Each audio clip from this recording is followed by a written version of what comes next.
প্রতিষ্ঠা লগ্ন থেকে বাংলাদেশ কোস্টগার্ড দেশের সুবিশাল সমুদ্র সীমা, উপকূল এবং উপকূল তীরবর্তী অঞ্চলের জনগণের নিরাপত্তা রক্ষায় সর্বদা সচেষ্ট থেকে তাদের ভূমিকা পালন করে যাচ্ছে।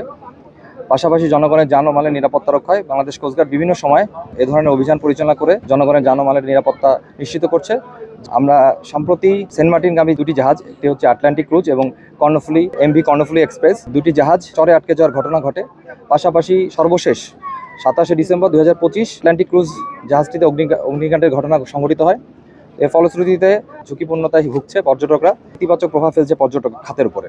তো এরই ধারাবাহিকতায় বাংলাদেশ কোস্টগার্ড আজ 30 ডিসেম্বর 2025 কোস্টগার্ড স্টেশন কক্সবাজার, জেলা প্রশাসন, বিআইডব্লিউটিএ এবং পুলিশ সহ অন্যান্য সংশ্লিষ্ট সংস্থাকে সাথে নিয়ে আমরা একটা যৌথ অভিযান পরিচালনা করেছি।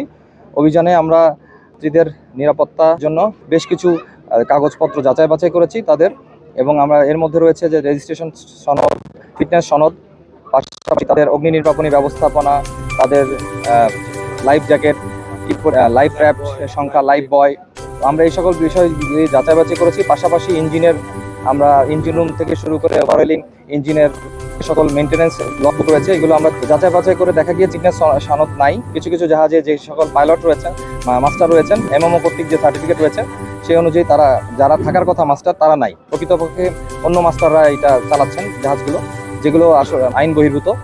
তো আমরা কাগজপত্র যাচাই বাছাই করেছি শুধুমাত্র যাত্রীদেরকে সেন্ট মার্টিনে যাতে তারা সুন্দরমাত্র যাতায়াত করতে পারে।